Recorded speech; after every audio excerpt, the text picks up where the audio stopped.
Welcome to the great adventurers of Old Time Radio from Boise, Idaho. This is your host, Adam Graham. In a moment, we are going to bring you this week's episode of Cloak and Dagger. But first, I do want to encourage you, if you're enjoying the podcast, to please follow us using your favorite podcast software. And if you're listening to this on Great Detectives of Old Time Radio, I want to encourage you to subscribe to our Great Adventurers podcast to catch all the episodes we share, including things we don't share on Great Detectives, such as Flash Gordon, with Tarzan coming next year. And also today's program is brought to you in part by the financial support of our listeners. You can support the show on a one-time basis, support.greatdetectives.net, and become one of our ongoing Patreon supporters for as little as $2 per month by going to patreon.greatdetectives.net. Now, from June 25th, 1950, here is Direct Line to Bombers. Are you willing to undertake a dangerous mission behind the enemy lines, knowing you may never return alive?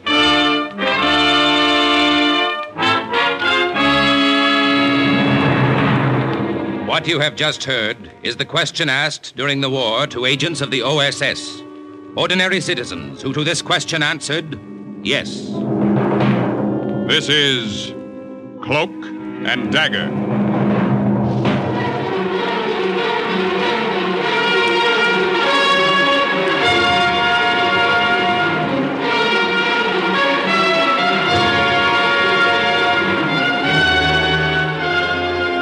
Black warfare, espionage, international intrigue. These are the weapons of the OSS. Today's adventure, Direct Line to Bombers, the story of an American OSS agent who, during the height of the war, directed from the streets of Berlin an American attack, is suggested by actual incidents recorded in the Washington files of the Office of Strategic Services.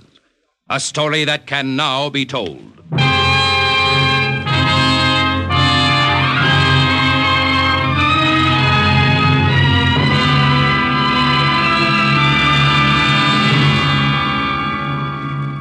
After you get back from a mission, you sit around and there's nothing to do but sit around.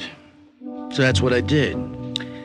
I sat in a room in Milton Hall in England where OSS agents are trained. I thought about the restaurant on 6th Avenue I wanted to open after the war. I was never so bored in my life. Yeah. Hey, Nicky, the Colonel wants to see you. Very important. Okay, pal. Tell my pal, the Colonel, I'll be there and win the war for him. Da da da da da da da. And that was how it all began. November 1944. After that, I didn't have time to be bored.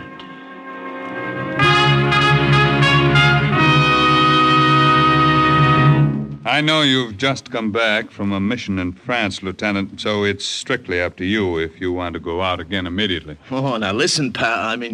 Colonel. If I have to sit around here and do nothing, I'll blow my top. You speak German, don't you? Well enough to know that Hitler speaks a lousy German, full of grammatical errors. If I see him, I'll tell him. You may be closer to him than you think. Corporal? Yes, Colonel. Send in Professor Warburg.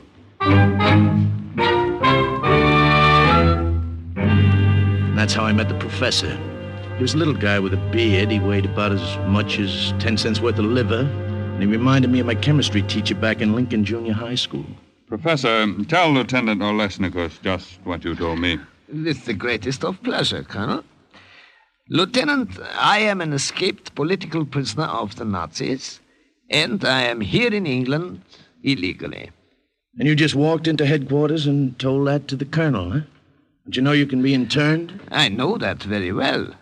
But I can no longer sit by and be idle while I have a plan that I know can help the Allies. What Professor Warburg suggests, Lieutenant, is that he be parachuted into Germany with another agent, make his way to Berlin. I assure you I can move about Berlin blindfolded. I know it well.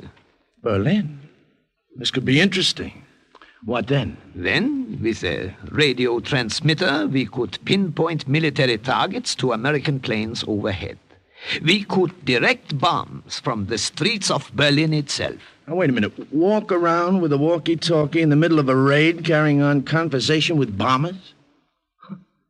When do we leave, pal? I am ready any time. Today, tomorrow, yesterday. The professor may have been ready yesterday, but the OSS wasn't.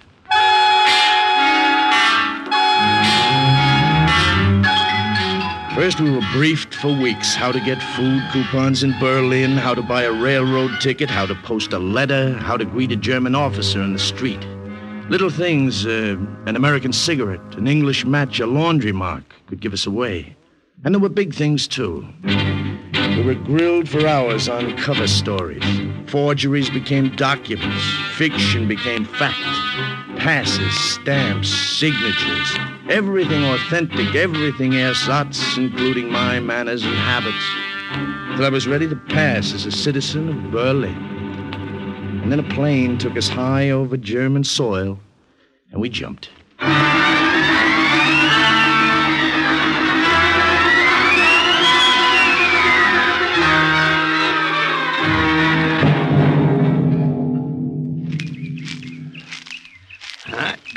We made it, Nicky.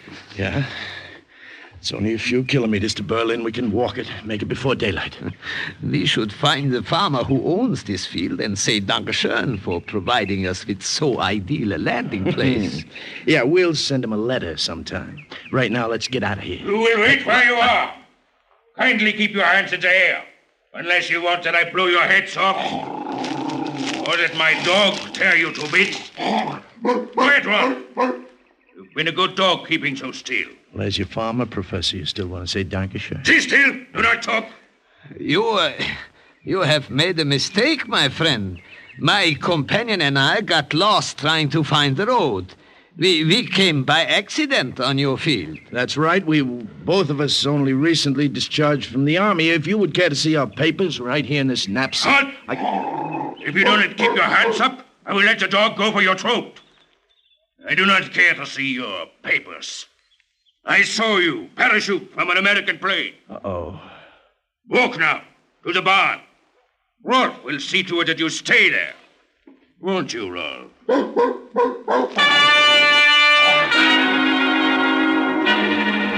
The German farmer left us in the barn, and he didn't have to lock the door. That big black Doberman with the impatient fangs watched us as if he wanted us to make a move so we could jump. Oh, if we get out of this, my friend, I shall never again be a dog lover. Professor, don't move, don't turn your head, just listen to me.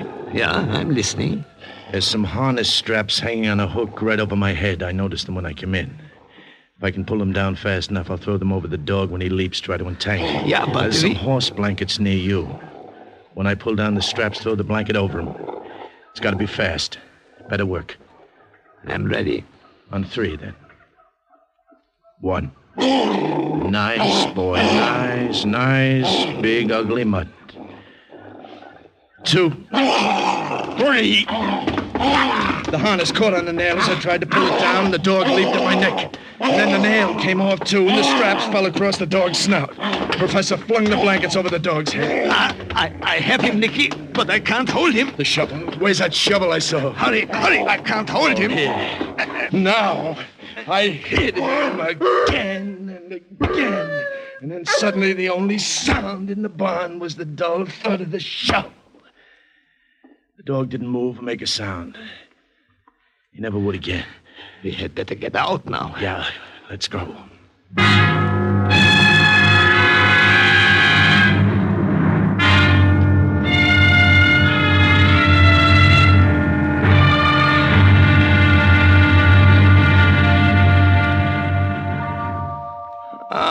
The smell of a bakery is always good. How fortunate it is I have only this morning made Pfefferkuchen, Joseph. just the way you always liked it. How good to see you again, Anna. I told my friend Nicky that you would take us in, help us. Natürlich, Nicky. I will do anything I can. We may stay here then, huh, Anna? If all goes well, we will leave right after the raid tomorrow night. Yeah, 24 hours, all we need. Of course you may stay. I still live above the bakery. There is an extra room. My grandson Emil will not be home from the youth camp for a week yet. Youth camp? What could I do, Nicky? What could anyone do in these days in Berlin but ride with the wind? Until there is a chance to fight against it. Helping you and your mission will give me my chance. Little Emil.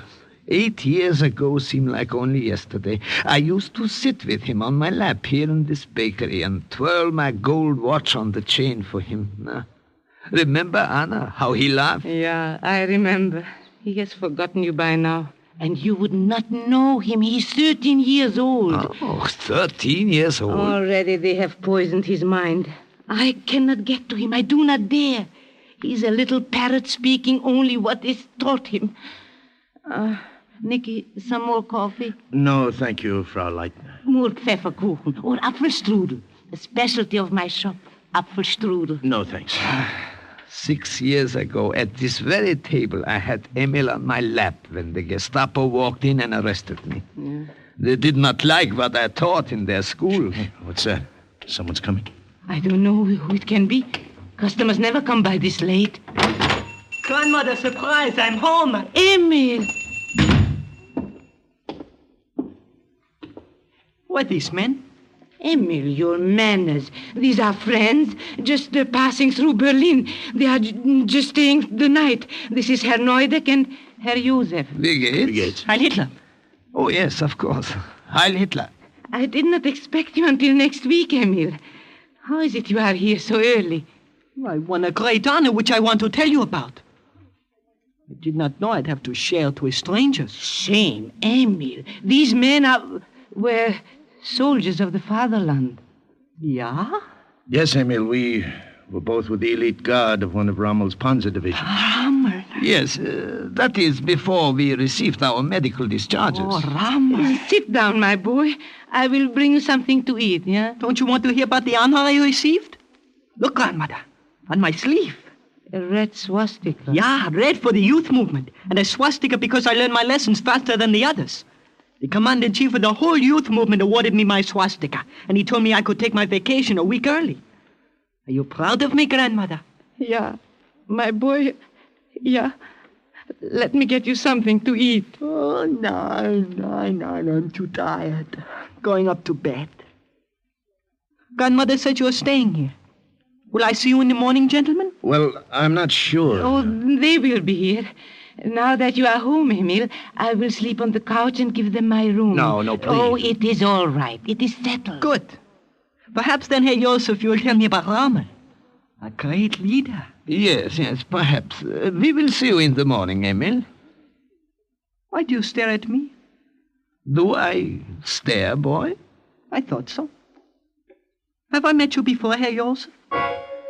No, I am sure not. Your face. Ever since I came in. Grandmother, have I met him here before? No, Emil. Herr Josef was here before you were born, even. You have never seen him. It has been years, 15 maybe, before you were born. I suppose so. Well... Good night. Professor, he wouldn't remember, would he? Oh, how could he, Nicky? He was a baby that last day Joseph saw him. Barely 5 years old. And the professor was 30 pounds heavier at least. And clean-shaven. Yeah. Anna is right, Nicky. Do not worry. He could not remember. Do not worry.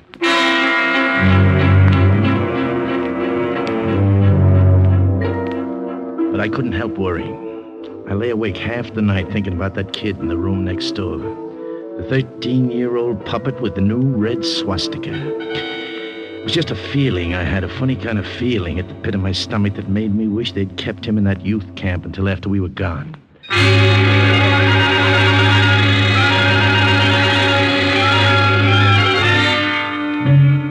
When I got up, the sun had been up for hours, and so had the professor.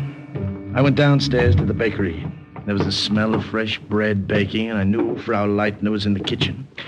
But the professor was sitting at the table, swinging his watch on the gold chain and talking to that German quiz what kid. else have you learned, Emil? But why do you want to know? Oh, I'm just interested. I want to see how well you have earned that swastika. I stood at the bottom of the stairs and We listened. have a leader who has They didn't revolutionized see me. Germany. He is the greatest man who ever was or will be.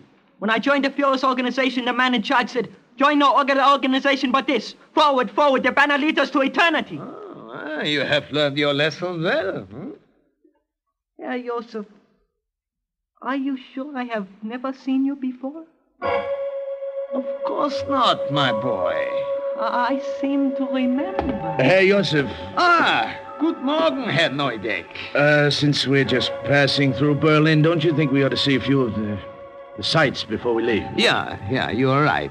We will leave now. Perhaps later, Emil, we will talk more.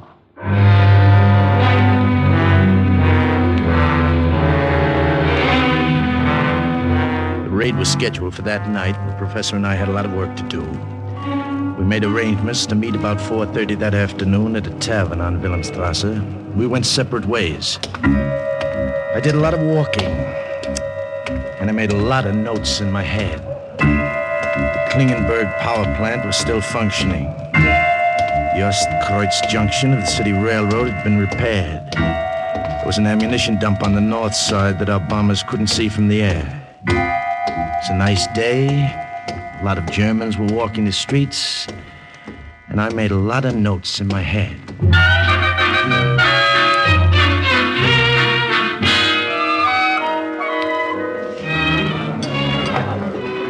You wish to order now, mein Herr? Nine later. I am waiting for a friend. The professor was 15 minutes late, and I started to get nervous. Maybe somebody had recognized him. I sat there and sweated it out. 15 minutes, 20 minutes, half hour. And then he finally came. But he wasn't alone. Herr Neudeck, this is Hauptmann Müller. We met only this afternoon, and I invited him to come and have dinner with us. It was not quite that way, Herr Neudeck. It was I who insisted upon coming along. Gewiss, sit down. You were with one of Rommel's panzer divisions, I understand. Yes, we were only recently discharged from the army. Myself, I am just back. We will have much to talk about. Where is that stupid waiter? They're never around when you need them. He will be here presently. Presently is not soon enough. I will go to see him myself. I'll be right back. Where did you pick him up? He found me, my friend. There is a reservoir near the rail line. I was looking around. I think he was a little suspicious at first, but when I told him I was with Rommel, he became more friendly. Yeah, I am beginning to believe I was in Africa myself. Just the same, I wish you could have shaken him. What did you find out? It was a profitable afternoon. And you? A profitable afternoon. Good. Shh, he comes back.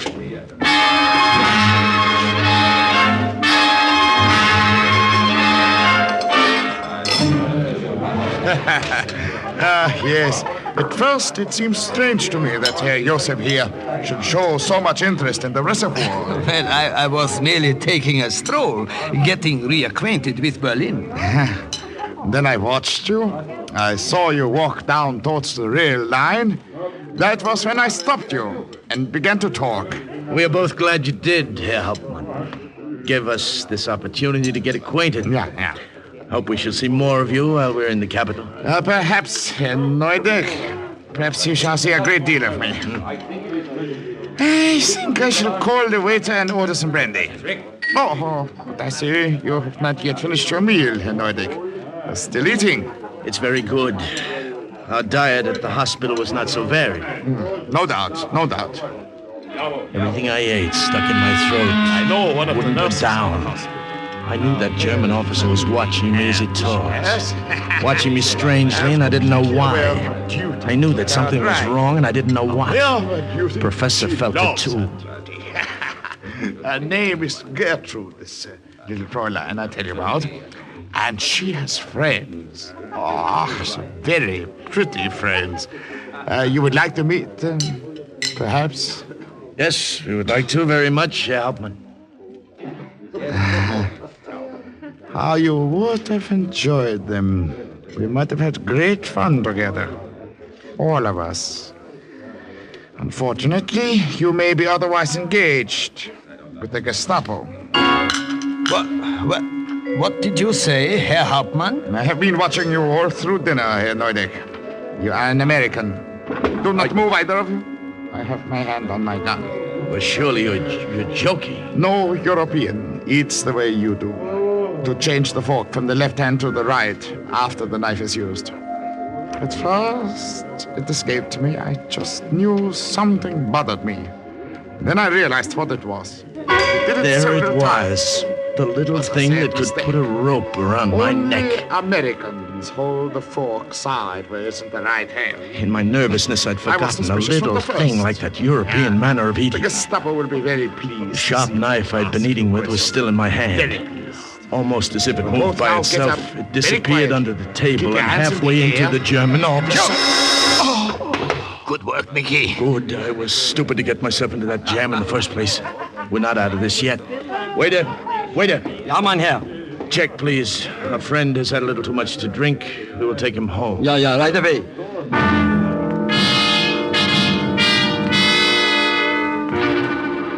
Between the two of us, we managed to get him out of there. His head was rocking back and forth like a drunk. The knife was still in him, so the blood didn't flow very much. He kept his cape around him. All right. There is no one around here, Nicky. We can dump him behind this shed. All right. We're beginning to leave a trail a mile long. So long, pal. It was nice meeting you. Come on, Professor. Let's go.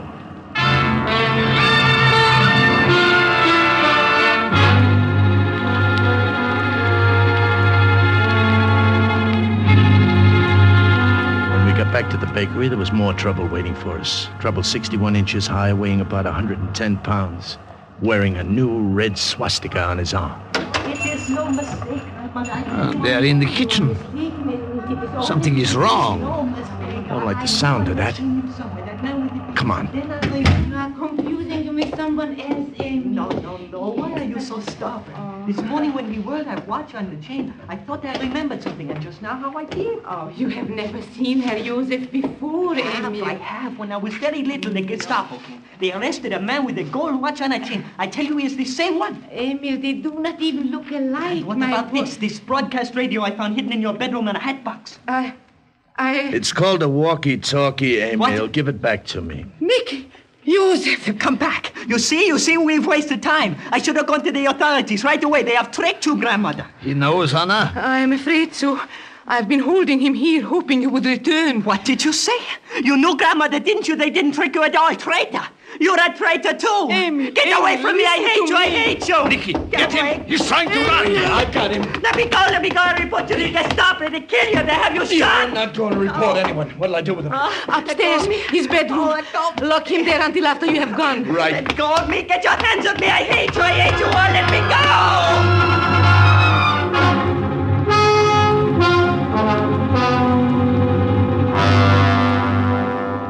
You will have to come with us when we leave here tonight, Anna. You cannot stay now. Professor is right, Frau Leitner. That kid upstairs will turn you over to the Nazis so fast you won't know what happened to you. My little Emil, turn me in. Josef, would he? Yeah, I'm afraid he would, Anna. It is best that you come with us. We are going to try to get through the lines into France. Once there are underground workers who will help us. Yeah. Nicky, is it all right if I bring this tray of food up to him? He has not eaten. He's still such a little boy. Yeah, sure. You. Oh, take it up, but don't untie his hands, remember? Yes, I will remember. And the raid ought to start soon. Let's go over this map. Make sure we have everything right, huh? Yeah. No, the rail line is here. Mm-hmm. Sector 2, grid B3. And if our bombers knock that out, Berlin's transportation is completely crippled. And here, on the map, power plant is in Sector 6, grid G5. Nicky, he's gone. What did you... What? Yeah, his hands. He got them loose. He lowered himself from the window with the bedsheet. What are we to do? He'll bring the Gestapo back with him. We don't know how long he's been gone. Professor, the window, quick. Yeah. The back door. There is a car coming. I There can is- see it. There is an alley and Now, we can... look, no time. They'll have this place surrounded. How do you get to the roof? The roof, yeah. Up those stairs.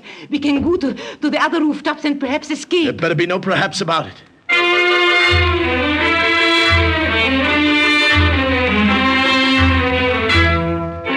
We went up to the attic stairs and onto the roof. You could see the Germans from there. 4 of them in black shirts spilled out of an armored car. 2 of them broke in through the front door. 2 of them started around to the rear. And then we heard Amy. There they are up there! On the roof! Emil, my boy, don't... Anna! Nicky, she's dead. Well, it won't do her any good if we stay here. Come on, across the parapet.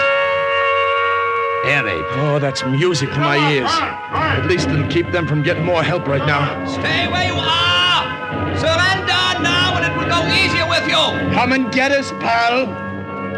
One of them did try to come and get us, and he got it first. Right between the eyes. He swayed for a few seconds back and forth, and then he fell off the roof onto the street. That's one of them, Nicky. There are only 2 left. 2? What happened to the third? Nicky, behind you! 4th Nazi had come up the other way, through somebody else's attic and onto the roof behind. Get your hands up! And now there are just 2 left, Professor. Hey, Professor, what is it? My leg. I can't move it. I can't go any further, Nicky.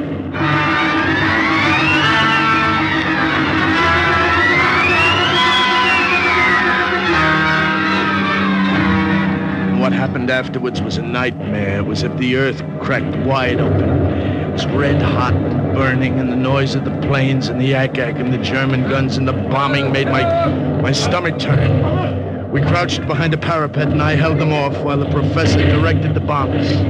Attention! Attention, bombers! The Klingenberg power plant is still functioning and supplies electric power to vital industries. Bomb Sector 6, Grid G5. The Ostkreuz junction of the city railroad has been repaired. Knock it out and all traffic in Berlin will be stopped. Sector 2, Grid B3.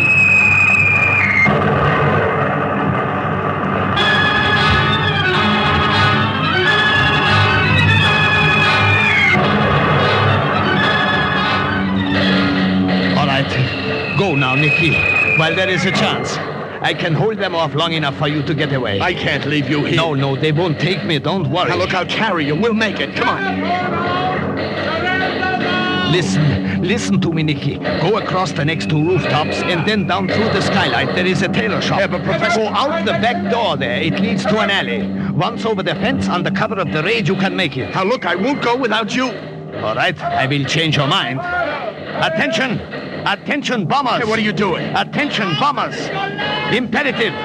Wait 2 minutes and bomb crossroads at Sector 7, Grid D3. Hey, Professor, what are you doing? You're crazy. That's here, this sector. Go on, run. Run, Nicky. I'll cover you.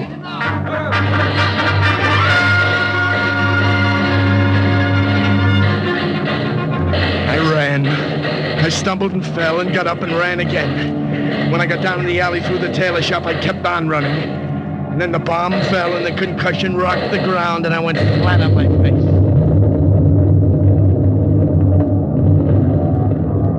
When I looked back, I knew that our bombers had made another direct hit. The professor had not only held off the Germans while I got away, but had kept them there until it was too late for any of them. A little German bakery that specialized in Apfelstrudel folded up as if it had been made of matchsticks. Somewhere in the wreckage, the professor with his gold watch on a chain was buried under it. And overhead, the planes headed back. There was nothing left for me there. I headed back, too. Lieutenant Gus Olesnikus made his way to France and after months from there to England. But his direction of the bombing raid from the target itself kept some of Berlin's major industries crippled and its transportation system paralyzed.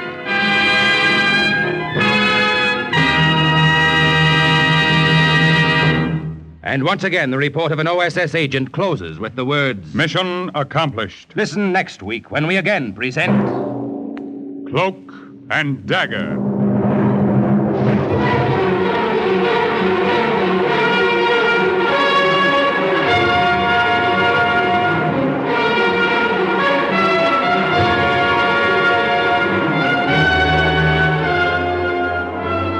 Heard in today's Cloak and Dagger adventure were Everett Sloane, Bill Zuckert, Lily Darvas, Barry Kroeger, Michael Artist, Raymond Edward Johnson, Karl Weber, Jerry Jarrett, Bobby Weil, and Brad Barker.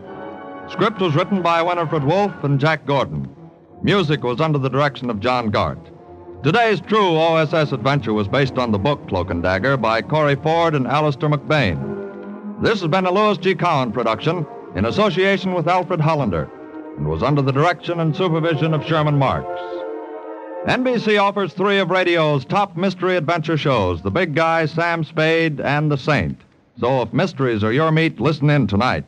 Next, hear High Adventure, then The Big Guy on NBC. Welcome back. Another gripping tale. Some hard scenes in here. I think the absolute way that the Nazis poisoned Emil and brainwashed him is one of those things that really does deserve remembered about the methods that were utilized by the Nazis. Later on, you would also see the same sort of tactics being used in communist countries to turn kids against their parents and just to really take control and mold them according to the dictates of the state. And then, of course, we get to the end, and the professor's sacrifice to save the lieutenant was very shocking, but it was probably the only way out. The clue that gave them away, much like the button in the first episode, was a reminder of the difficulty of espionage and how many little things you have to watch. That's why I'd never make it as a spy. What happened to the Nazi sergeant is actually a reminder of the difference between fact and fiction. A lot of our detective heroes on the Great Detectives podcast confront desperate and dangerous people and demonstrate how cleverly they solved the crime and found them out in a way that would leave them very vulnerable to this sort of thing. Real-life spies don't applaud your clever deduction and march off to await their eventual execution. They will complete their mission and preserve themselves at all costs. And that is the sort of reality we hear on Cloak and Dagger. Now it's time to thank our Patreon supporter of the day, and I want to go ahead and thank Kelly, Patreon supporter since July of 2017. Currently supporting the podcast at the Shamus level of $4 or more per month. Thanks so much for your support, Kelly. And that will do it for today. If you're enjoying the podcast, please follow us using your favorite podcast software. And be sure to rate and review the podcast wherever you download it from. If you are listening to the Great Adventurers podcast, we'll be back on Tuesday with an episode of Flash Gordon.